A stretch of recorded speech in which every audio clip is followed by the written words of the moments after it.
Welcome to Permission to Kick Ass, the show that gives you a virtual seat at the bar for the real conversations that happen between entrepreneurs. I'm interviewing all kinds of business owners, from those just a few years into freelancing to CEOs helming 9-figure companies.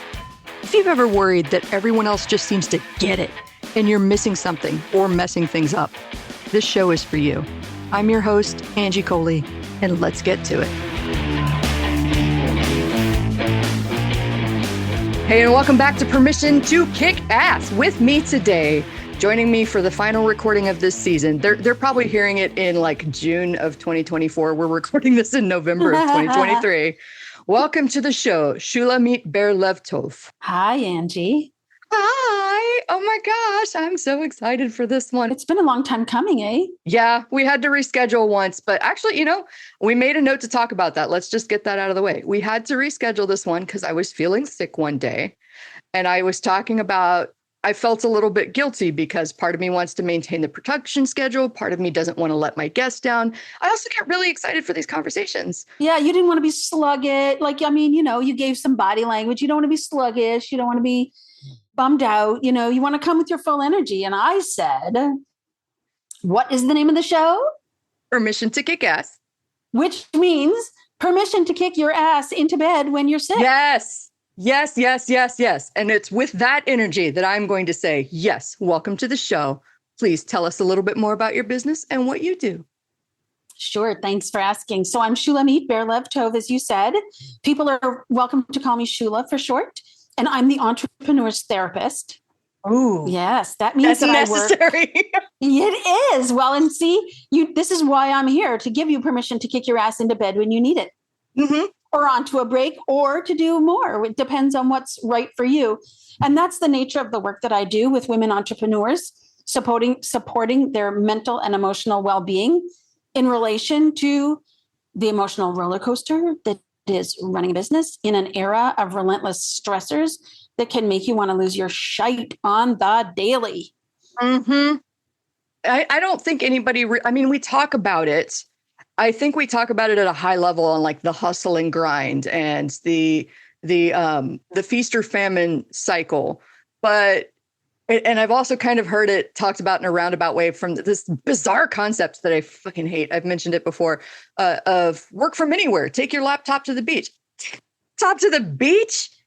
Kidding me? I want to be at the beach, not sand in my laptop. Screw that. But that turns from work anywhere at any time to work everywhere all the time. Yeah. And I hate that. The answer is not more hours. It's not more time. It's not more of the same. That's not how you grow, especially not in a healthy way. Yes. And yet. Mm-hmm. So I have a great blog post about this. I'll share the link with you. Hustle culture is toxic, except when it's not. Interesting. Tell me more. Because when we are business owners, business survival can feel on a gut level like life or death. Mm-hmm. And our quite natural response to life or death is to fight or to flee, right? But either way, it's energy.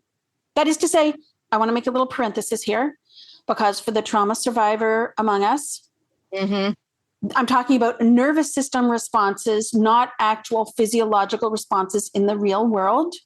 Mm-hmm. There are a range of other responses and most frequently humans in the face of threat of bodily harm will freeze or fawn. And if that's what you did, that's what you did, because it was your organism's most beautiful attempt to survive. Mm-hmm. And that's to be celebrated, that you survived. Yes. And coming back, I'm talking about just the nervous system, what happens in the body. When it feels like life or death, you're going to have that mobilizing energy in your body. And you're going to have thoughts like, I must work. I feel anxious when I don't work. I've got to do. I have to always be on. You'll wake up at 2 a.m. with an idea and think, I have to do that now. A sense of urgency, right? Mm-hmm. And so when we're engaged in that trance of hustle, it's important to pause and check, where am I in my business? Because in early stage businesses, we do work more than later. Mm-hmm. And you can check if you're later in your business and you're feeling that kind of a survival anxiety, to check about, well, wait a minute, maybe that was then and this is now. Mm-hmm. And if this is now, and it's an instinct that an instinctual behavior that I've been repeating for 5 years, so much so that it's what feels normal and it's frightening to contemplate not doing it, then I maybe want to get some support for re-examining and attending to my nervous system so that I can kick my ass into bed when I'm sick, go to the beach when I want to, examine how much work I actually need to do to be strategic instead of, doing all the things. Or what you feel you should do. That drives me nuts. Well, you're telling yourself, yes, right? We have this internal voice that may or may not be accurate. And it needs some time and attention in order to be able to attend to it and figure out what it's trying to say and what we need to know, Mm-hmm. So yeah, like hustle's bad, but also it can come from a place that makes a lot of sense. Absolutely. I'm so glad that you called attention to that distinction, because I've said before, I'm pro hustle, I'm anti grind. And I think that's the part about it that piques me, is the implication that if you hustle, it's a 24/7 hustle. It's a live in your car hustle. And there's a time and a place for that, but it should not be the norm. It shouldn't be the 80 to your 20. It should be the 20 to the 80, if it's even that big of a piece of the pie. So I do believe that there's a time for hustle. I mean, like, look at the pandemic. The pandemic forced a lot of hustling and scrambling and pivoting and things like that. Yeah. So I'm not saying hustle is like, you'll hear me. I'm never one extreme or the other. Avoid this, add this. This is 100% the thing. I'm a big advocate for figuring out what works for you, even if it's different from the norm. Even if somebody looks at you like, are you sure about that? Well, if they're not, I'm going to use a swear word here. If they're not feeding you, financing you, or fucking you, they can just take their opinion straight to, down the road. Go take somewhere. a flying fuck at a rolling donut. Yes. I have never heard that one before. And that one is going in the book of best sayings. I like that you brought up like the anxious nervous system, the reaction too, because I also want to join in that celebration. I've been in dangerous situations before. I was a firefighter when I was very young, also been in an abusive relationship. And I know, like, when the system hijacks you and takes over, you're just doing your best to get to that next point where you felt safe and you could survive. And I would argue on any given day, most of us are just doing our best. We all have bad days, right? We get to be human. Right. Yeah. But like but even on a bad day, it's still our best for that day. Yes. It might not be our lifetime best, but in that moment and on that day, it's what we've got. Yes. Oh my gosh, such an important distinction, because I feel like we've got best conflated, that best is always up here. Best is levels depending on where you are on any given day. And I mean, that ties in perfectly to what we said about postponing this too, because could I put on a podcast those days that I felt sick? Yes, technically speaking. Could I bring my best? No, absolutely not. So like, that's the energy that I want to bring to the podcast, my best. And I would rather push that off until I can be my best. I was just doing my best that day though. We're saying best a lot. Exactly. And it was your best response to what was happening in the moment to go to bed. And when we're not fully resourced and we choose to push, like, there are times, yes, when we will, but when that's consistent over time, it's not a win. It's really not a win, because it's like putting a hole in the bottom of your gas tank. You can keep filling it, but it's going to keep running out the bottom. Or to put it differently, stressors accumulate. The issue is not stress, it's the accumulation of stress without time to the rest and digest phase in between. And so, there is this assumption that the more I work, the better it is. And we don't look at the productivity in the moment, just having because this is a thing we reproduce from employee culture. Yes. About how you have to have from 9 to 5, your ass has to be in the seat, and you have to be, otherwise it's, what is it called? Wage theft or something, which I think is like an atrocious wage theft. Anybody like, who thinks as that, if they're not making their billions off our backs to begin with. Wage theft my ass. But anyway, we reproduce that with ourselves and our businesses and think that we always have to have our ass in the seat because the boss, who's us, by the way, is, we're going to be putting our survival in jeopardy in that way. But when we're in business for ourselves, the cost of that at work, we have sick days. At work, we can find another job. But this is our dream. This is our vision that we're wanting to bring to life. And it's a long-term sustainability issue. And we can't mortgage ourselves without feeling the consequences of that, you know? Amen. I was glad that you brought up the boss being a jerk. Yeah, that's the case in this business. If your boss is cracking the whip and really making you work around the clock, maybe it's time to have a stern talking to that person. And by that, I mean, look in the mirror and say, why am I being so mean to myself? Yeah. I feel like that is the theme that keeps coming up for today. I was a guest on somebody else's podcast earlier, and we talked about ADHD because I'm recently diagnosed, like just about 18 months ago. Wow. And I was talking about having to learn to rewire and like develop new tools to help myself succeed, because in my 20s and early 30s, I was all about tripping adrenaline, like panic mode, stack even more work onto me, give me impossible deadlines. That's what I need to function. And I can produce at a super, I could produce it at a super high level. But then when I got to that one burnout phase after working 4 months, 18 to 20 hour days on this super stressful thing that somebody in my department was hell bent on destroying because it wasn't her baby. Beat all the odds, produce this beautiful catalog, and literally had my boss demand that I take comp days. And for those 3 comp days, I literally sat on my front porch and stared at nothing for like 8 hours a day. I couldn't even. And that scared me. Like I could barely function after that happened. And I went, what if I can't come back from this? What if I poured everything into that project and that was it? So I resolved from that. That was really the turning point for me of like, I don't want that anymore. I need to learn a better way. And I don't always win at doing it better. Sometimes I fall into that old, burn it all down and build something better because that feels good when I'm anxious. But yeah, this is one of those things that becomes, you know, we develop habitual ways of being in the world in order to manage the unmanageable. And again, when we come into business for ourselves, it's a real opportunity to re-examine all that. Just like life, just like marriage, actually, now that I'm thinking about it, people get married without a thought about, you know, without like they don't, in the majority, have a plan for how they're going to tend that relationship and how it's going to flourish and grow. It's just what, you know, we go from day to day because that's what it is to be human. And the same with business. We fall into it because we think it'll be a good idea without putting systems and processes in place, without starting to think about how actually do I want to be in relationship with myself and my business. And without like an unexamined life, I forget what the phrase is, but it can be really painful and difficult. And an unexamined business, when we don't stop to say, hey, wait a minute, do I want to reproduce all the things I've always done here as well?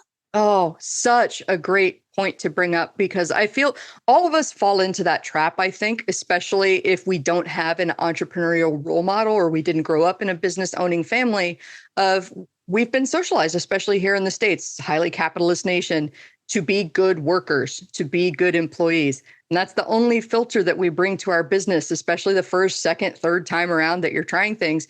So it's a real shocker to the system, especially for like freelance creatives that I work with. I know other service providers like in the mental health industry that feel the same way. Like you recreate those systems, but you've also like quintupled your workload because now you're also the person handling HR and paying all of the bills and booking all of the appointments and going out and getting the business and then fulfilling on the business. Like you've made your job about 5 times harder. And then you're looking at your compensation going, well, but I'm charging at the top end of the hourly range. Why do I feel like I'm burning out? That's why. There's the disconnect right there. You're doing the work of 5 people and you're not charging. You're not. Yes. And even when you are charging, still the cognitive load is very heavy. And that's the difference. You're not just like the author of the E-Myth. I forget his name, but the E-Myth is a great book for folks to read. He calls it technicians having an entrepreneurial seizure. Ooh. Which I really like, you know, so you're really good at what you do. You're a really great graphic designer. You're a great copywriter. You're a great mechanic. You get frustrated with your working conditions and you say, well, fuck this. I can go be a mechanic by myself. I don't need my boss to do that. I can write awesome copy and the kind of copy I want with the kind of clients I want, not the soul sucking kind of work that I'm doing here. So fuck that. I'm going to do it for myself. And you can. You're really good at that. And you don't know about the rest of it. And that's the entrepreneurial seizure of the fuck the boss. I'm going to do it for myself. But then what? Yep. Right. And so you have that work, as you say, but then you add on the cognitive load, and people are not aware of what it takes to hustle for contracts. Really is what it is. Yes. Is to create your own work. Doing the work is maybe fun and you might be great at it. You could do it in your sleep maybe. But all the other aspects, there's a really extreme learning curve around all those things. It really is. And there's an insidious extra layer that I've noticed I work a lot with creatives, folks who are copywriters, photographers, graphic designers, and in service-based businesses, is that they have this belief about creativity that it has to be new and fresh and built from the ground up every single time.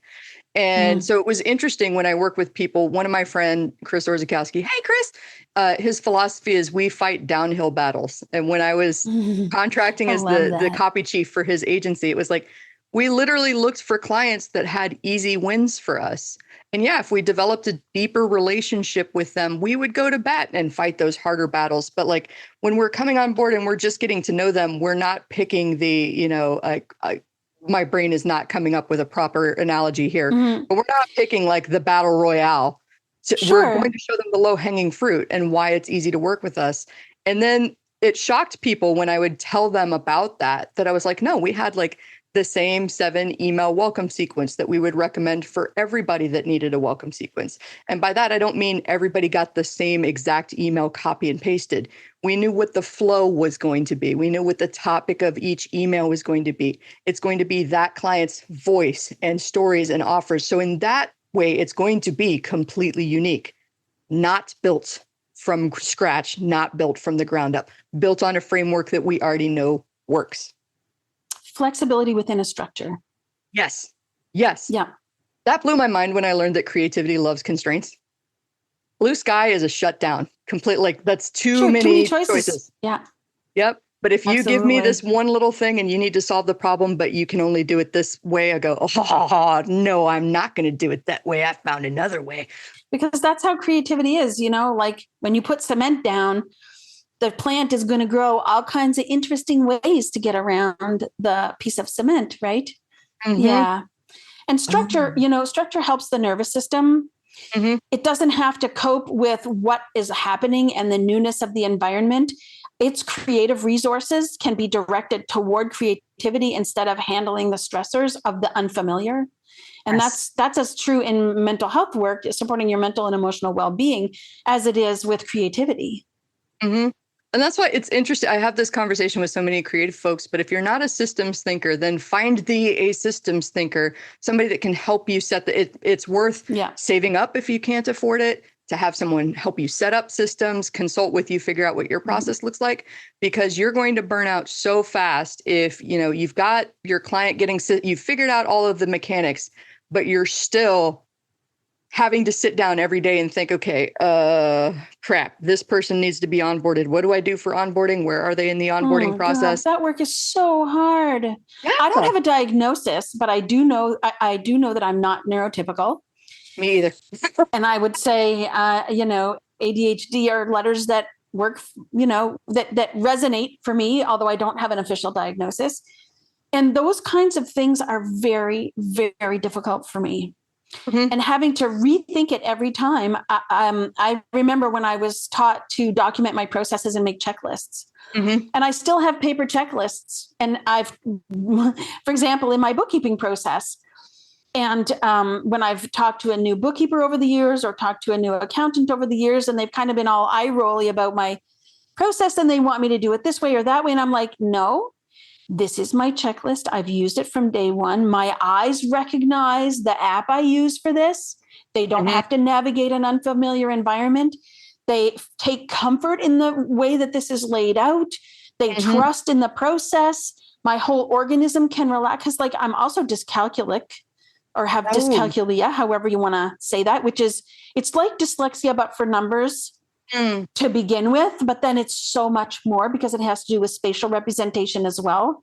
Oh, interesting. Just an example is like if you're trying to make a photocopy and the output is not laid the same way as the glass on the photocopier, I cannot figure out which way the thing goes on the plate to make it come out the way it's supposed to on the other. Like I bump into things because my brain cannot calculate the distance between things. So I look clumsy, but it's not that I'm clumsy. It's that my brain can't figure out the relationships between things. Time is a problem for me. Time, and that's a dyscalculic thing. So people can look up dyscalculia, dyscalculia, to find out more. So coming back to that, where was I?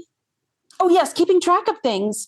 And it's hard enough for me to do my money stuff with number problems and the trauma. And I'm, as a mental health professional, using that specifically to mean psychological trauma that I experienced in school and at home around math problems. That having the structure in place and using what works for me and sticking to that no matter what makes it possible for me to joyfully do my books and pay my bills, which is a really big deal. Yes. I love that you brought all of this up. I mean, I'm sorry that you suffered through that.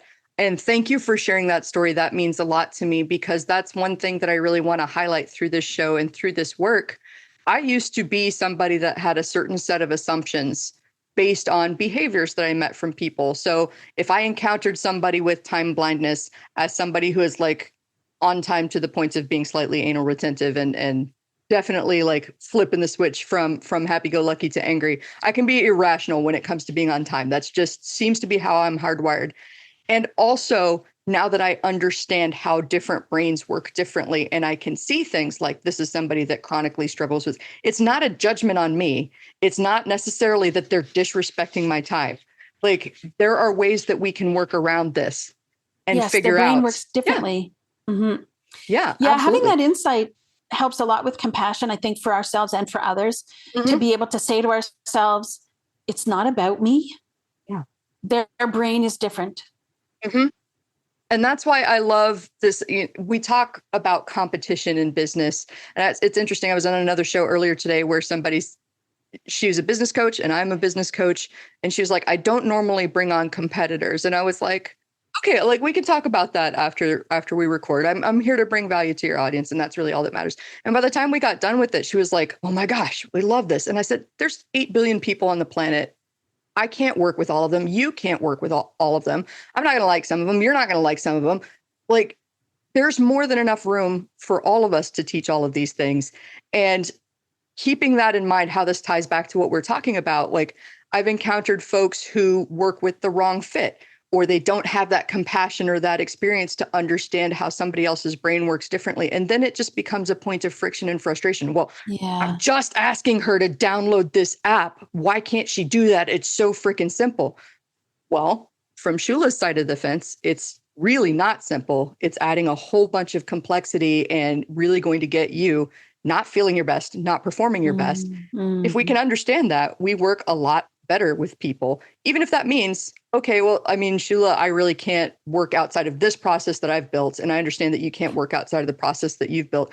So maybe I can ask around and find somebody that can work with you on this, that like knows your program and your preferred apps. Why don't I just do that and help you out instead of one of us is trying to force the other to adapt and it's just not going to happen.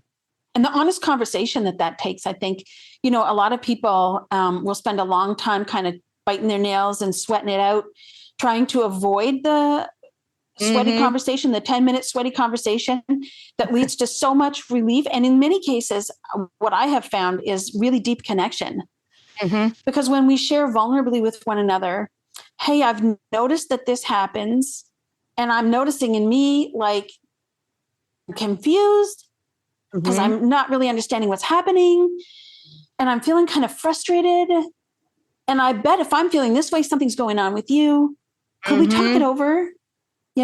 Brilliant. Everybody rewind that. Take notes. That was such a great framework for having a difficult conversation, one that makes you super nervous.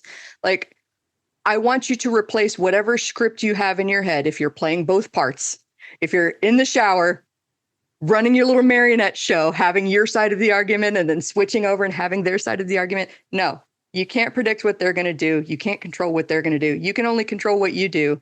And if you focus on connecting like a human being instead of trying to find the right words to force them to do it your way, you're going to have a lot more of an actual connection, make more of an impact, and be much more likely to achieve what you're trying to achieve. Yeah. I'm a certified trainer in nonviolent communication, and that's what informs my way of relating around, especially like altogether, but especially with difficult conversations. And the fundamental assumption of nonviolent communication is that there are basic human needs. These are fundamental, essential human needs that are the same across time, space, and culture, independent of person, location, action, object, or time. So like justice, fairness, nourishment, joy, beauty, those are universal human needs. And the assumption is the two assumptions. That's one, everybody has universal human needs. And the second assumption is everybody's doing their very, very best to meet a particular need. We might not know what that need is, but we can assume that there is some human need at play that matters to me as much as it matters to them. Their strategies might suck. We might really hate what they're doing to attempt to meet that need. But for me, just that idea, there's really something important and universal that really matters. Look at how frantic they are about this. There must be something that matters very deeply to them. And I can get curious about that and say, like, when I see you at this, like a dog with a bone, I bet there's something that really matters to you. And I'm curious. Could you tell me? Like, I'm curious to know, and I want to connect. What's happening with you? What's alive in you? What matters to you? And, then hopefully, but at least it's easier on me. Like, this is what I really love about it. It sounds all altruistic and nice, like I'm thinking about the other person's human needs. And sure, it is. However, what I've observed is when I think about it this way, I'm not shit talking them or me in my head about what a judgmental bitch I am and what a pain in the ass they are. I'm like, there's a need at play. What could it be? Right. And that just feels better for me. I love all of that. It's such a win-win-win on multiple levels. It gets you so much closer to actually solving the problem. And like, I know that there are overanalyzers like me. I can't help myself but to dig in and go, I wonder why they're doing that. And sometimes I can't resist the temptation to hypothesize and to go down that rabbit hole. But what I've learned from one of my mentors I'm not certified, but I think I do a pretty good job, and I'm learning more each day. I need some good book recommendations. I would like that. But what I have learned about all of this is, like with this particular example I gave, if I can't help myself, but I hypothesize, and I'm assuming something about somebody, I go, okay, so here's what's happening. Here's what I'm feeling. I'm wondering if this is happening with you. Is that accurate? Am I way off base? And I turn it into a conversation versus an accusation. And I think that's really the key. You said curiosity. Curiosity is the key. Instead of assuming, ask questions. It's okay. Yeah. And curiosity, the way I've been taught, is one of the components of compassion. It's like, people, they think compassion and they kind of get all eye rolly. And also, if the other person's being an asshole, you don't want to, like, compassion for them is like, what? Like, they're an asshole. Why would I be compassionate to them? And getting curious about it is opening the door to that compassionate space where you can connect with the other person without being all woo. It's just simple curiosity. Well, and I mean, everything is relative. Like, one of my biggest pet peeves in terms of like online troll arguments is the people that argue reality is reality. There are 8 billion people on this planet, my friend. Which version of those 8 billion realities is the truth? The capital T truth? No, we're all coming into this with our own baggage, culture, history, background, filters that we're looking through things. I mean, even if you just look at the perspective of people that believe this is a good, safe world versus people that believe this is a bad, dangerous world, that's two drastically different truths that we're seeing in observing the exact same situation. Like, that drives me nuts. Reality is not reality. Reality is your perception, and your perception can change if you let curiosity open the door. Kitty! Yeah. Oh, there's my pretty cat. Yes. Minnie, the evil office cat. She's very bad. I'm very sad that Stella is not here crashing the meeting right now, because we could have 2 cats on the podcast. Hi, Katie. I'm keeping all of this in, by the way. I love it when Katie. That's fine. She lives in the office with me, so there's nowhere else to put her. And she always shows up for clients and often shows up for podcasts and workshops and webinars and things. Yeah. We're going to have to send this to my friend B. We had one when I was on the road. I'm in this hotel and the bed is behind me, and I've got my desk kind of set up in an L shape, but like the table connects right to the bed. And my cat Stella keeps walking across the bed up onto the table and like sitting on my and I keep moving her back, but I'm trying to listen to him. So it's like you just see me looking into the camera and then just very calmly move the cat back. Oh yeah, continue. I did that like 3 or 4 times, and then he asked for the video because he wanted to make some social media clips, and those were the clips that he posted. That's priceless. Hey, we went off on a little bit of a tangent, but that's what I love about these conversations. I don't come into this with an agenda wondering where we're going to go, but I am curious. Nice to tie it in. What got you in your therapeutic practice working with entrepreneurs specifically? Was there like a turning point, or did you always know you wanted to go into this? So long story short, I went to school when I was 19, 20 for social work, but got diverted out of that. And in my 30s was doing work that was painful in my body. And by the end of it had sustained an injury, a repetitive strain injury. And I had to do my own occupational rehab. So it made sense because along with my jobs, I had what now we call side hustles, supporting women with their mental health and personal growth. And I had always done that all along. So when I became injured, it made sense to go back to school, go back to my roots. And I did. And I wanted to get my master's before I was 50. And I did it. I'm so proud of myself. It's never too late. Woo-woo. And I knew as a woman in her 50s entering a new career at the bottom that I was not going to have great job prospects. So when I started my master's, I knew I was going to go into private practice.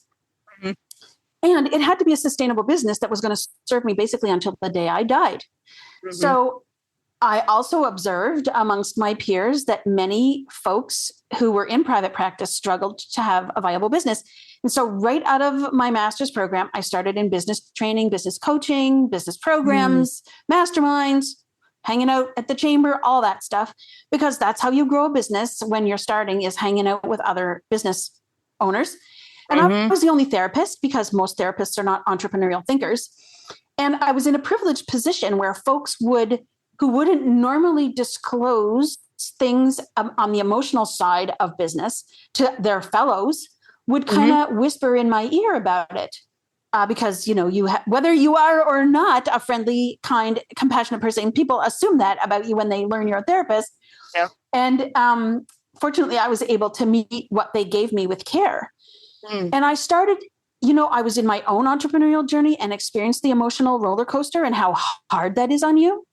And I heard from other folks that this was the case. And I don't know if you remember the old Reese's peanut butter cup commercials where the peanut butter would be going up the escalator and the chocolate would be coming down the escalator, and one of them would trip and they would collide. They went, hey, this tastes really good. And that's how Reese's peanut butter cups were born.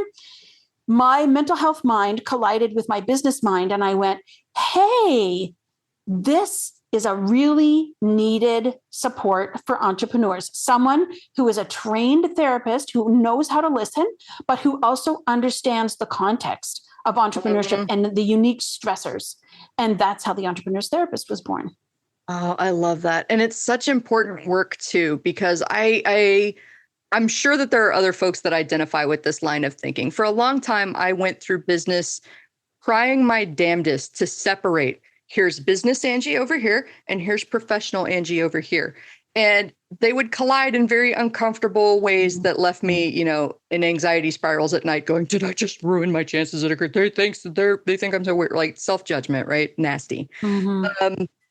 Until there was one day I was in a masterminds and I was supposed to be talking about my win, my challenge, the goal for next week.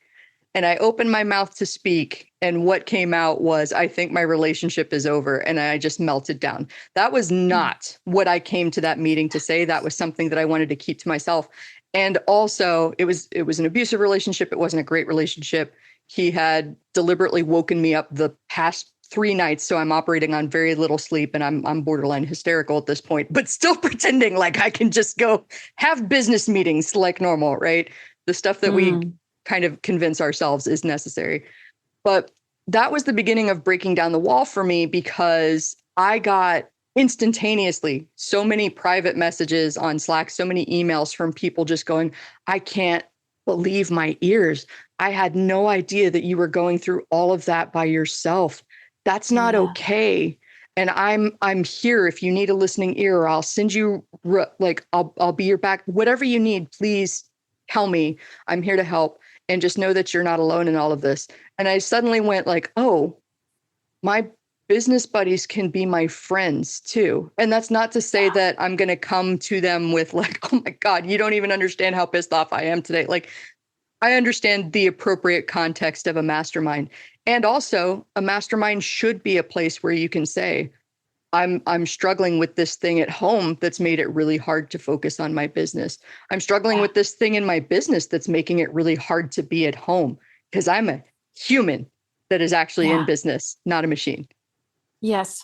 Yes. I say, I give keynote talks about mental health and entrepreneurship. And part of what I say in those talks is, it's not a question of if we will be affected, but when and to what degree, because we are doing hard work.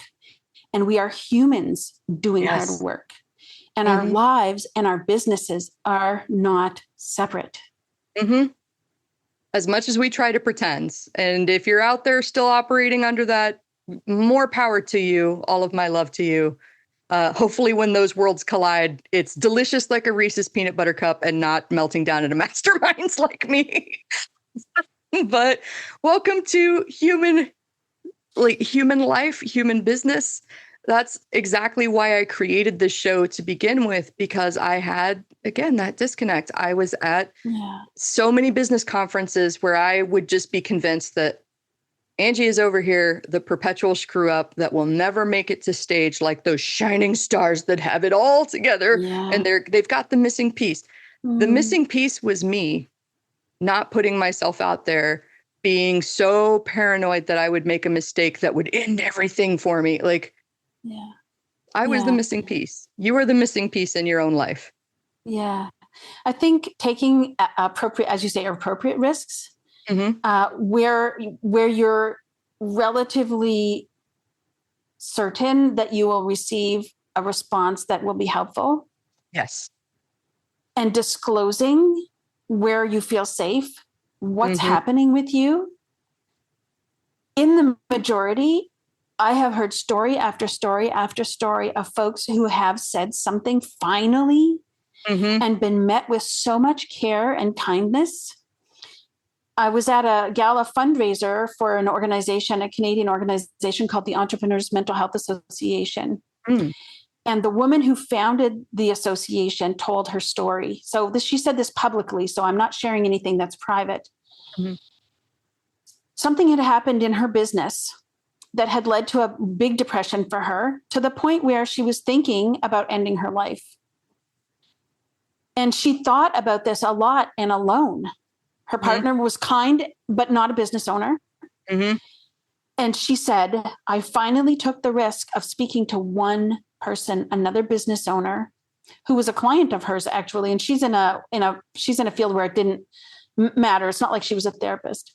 And she disclosed to that client kind of a little bit of what she was going through.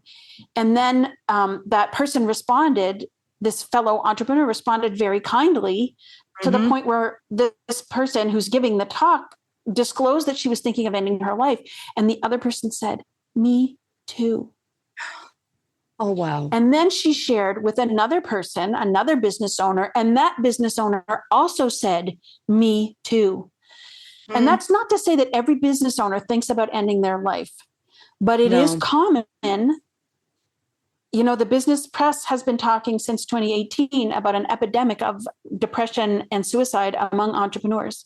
Mm-hmm. So thoughts of ending your life because of the level of stress that you're experiencing in your business, and you don't know what to do and you feel completely alone, is more common than you would think. Mm. And the relief of finding someone who responds with care, and then all the more so can relate, can be so relieving. Mm-hmm. Absolutely. I was so synchronous. It's just kind of giving me goosebumps as to how all of these conversations I've been having this week are so connected.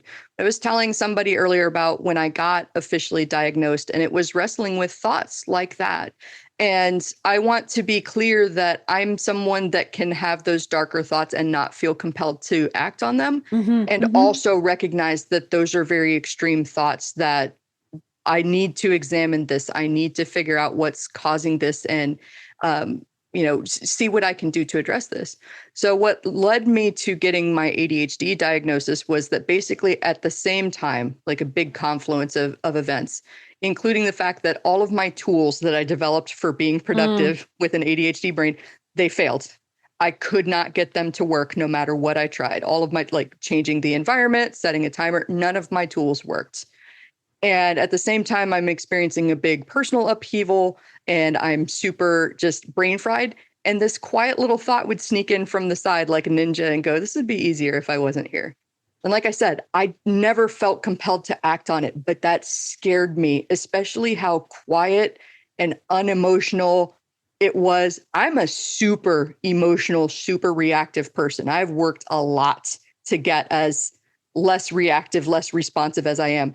And so to have a almost cold feeling thought sneak in like that. So I got brave enough at a meeting last October to share that journey and say, this is why I got diagnosed. I've been struggling with the idea of being medicated for this, but it's working for me. And I'm glad that I got help. And they asked me about that. And I said, it was that thought that snuck in that said, I need to figure out what's going on here. And when I said it out loud, one of my girlfriends got up out of her chair, came across the porch and hugged me and said, I want you here. And I just need you to know that. And that started a practice that I've been trying to do of just letting people know every once in a while, I'm thinking of you and smiling. And I'm glad that you're here. And I'm glad to know you. You're a great human being. And I'm not telling you what you should do, dear listener. But I've found that it has been such a worthwhile practice. I don't do it perfectly, but if I'm doing something in the next few weeks and Shula's name comes across my desk or the episode comes back, I go, oh my gosh, I listened to this day and it was so great. And I thought of you and I hope you're well. It makes a difference. I love that it really practice. does. It does make a big difference. It is very touching to receive appreciation or just little thoughts from people. There are two things that are really important about what you said. One is that many women who have ADHD, who are undiagnosed adult women, have the experience that you have of having thoughts of ending their lives. It's very common. And many people, many people, for no reason or many reasons, can have thoughts like that of like, this would be easier if I weren't here anymore. Or, just these random kind of thoughts that slide in, kind of unemotional like that. It's well within the range of common human experience to have those thoughts. And as you say, when you have those thoughts, it's a sign that something in you is asking for care. Yes. That your distress is enormous. You don't even have to be depressed to have those thoughts. In fact, the fact that like ending your life and depression do not necessarily go together. And that's one of the things that makes it hard for people to understand, because many lay people, and we get the idea that depression and ending your life go together, and so you think, well, I'm not depressed, so this can't be a problem really, when in fact you can have those thoughts for reasons or no reasons. But I really want to emphasize how human that is and how common it is. You would be surprised when you go to suicide awareness training, like the kind that we have to take as therapists, for example. And then, of course, they teach us the proper interventions too, but just the awareness level. I forget what the statistic is, but it's something enormous about what percentage over the lifetime of people will have that thought, that kind of thought. And it's important to distinguish too, that in a way, it's a kind of a coping thought. Yeah. That if I can't handle this, at least there's a way out. Oh, I never thought of it that way. Like a strange kind of comfort. It is a strange kind of comfort. And I'm distinguishing between having the thoughts and making a plan, because making a plan is very dangerous, very, very dangerous, and less common. Yeah. And if you're having thoughts and you have a plan, I would invite you to consider confiding in someone that you think is safe about the fact that you're having these thoughts and that you've got a plan for it. But having the thoughts, there are many people as a therapist. Now I work exclusively with entrepreneurs, but previous to this, I was a trauma therapist. And many folks who experience trauma, depression, anxiety, those kinds of things live with these kinds of thoughts ongoingly. And again, it's a strange kind of comfort. And they also learn like how to live with the thoughts that I want to die, or I might be thinking about dying. You learn how to live with that. Yes. But that's just, I'm saying all this to normalize and to invite out of the dark and into the open, that this is just part of the range of human experience. And it doesn't mean that there's anything wrong with you. It means that you deserve care. I love that distinction. I've long been a fan of saying like shame thrives in the shadows. So whenever we can shine a light on it and realize that like the shadows have distorted things and they've made things bigger and they've made things that aren't there seem real and scary, right? So shine a light on it and see the truth. And that could be through a trusted confidant, because I totally agree. I'm not talking about sharing your deep personal things with a random stranger because they haven't necessarily earned the right to know that inner world of yours, because they haven't shown they can treat it with tenderness, right? But to look at a thought like that, as disturbing as it can be when it first pops into your head, and say, this is a signal, something in me deserves care. I want to shout, I want a billboard, I want a t-shirt, I want to shout that from the rooftops. Like, it is normal. You've got people in your corner, even when it feels like you are entirely alone in your world. Feel like, hey, message me and say, hey, Angie, I'm feeling alone. And I will send you a love note right back. I promise you. Yeah. That's one thing that I really want to end in entrepreneurship. This feeling of I'm alone. I'm a screw up. I'm over. No, please. We're all in this together, trying to build a better world through what we're building. And it's this is the value of sharing our stories, right? Is that we get met. People look at us with recognition and relief, and we get relief. We get seen and heard and understood. Yes. That Marianne Williamson quote always comes back to me. It's like, as we shine our light, we give others permission to do the same. And I've always loved that quote. I'll make sure that it's in the show notes because it's such a great one. But I've always looked at that, especially in that lens of competition of, if I've got a candle and I use mine to light yours, did that diminish my flame in any way? No. And it made the room brighter. And now we can both go light more candles until this is just like blinding and brilliant. And so that's the way I like to look at all of this. And wow, oh my gosh, I'm going to have my cocktail tonight and just sit and think about how this was like the perfect episode to end a recording season on. I think we are talking about a lot of important stuff that is going to benefit a lot of entrepreneurs. And now I will say, please share more about how we can learn about you, your business, and anybody who wants to reach out and start work with you. How can we do that? Sure. Thank you for asking. What I would invite is that folks would subscribe to my newsletter. It's at shula.ca/newsletter. This is where you'll get like the really meaty stuff. I spend a lot of time and energy doing long form writing.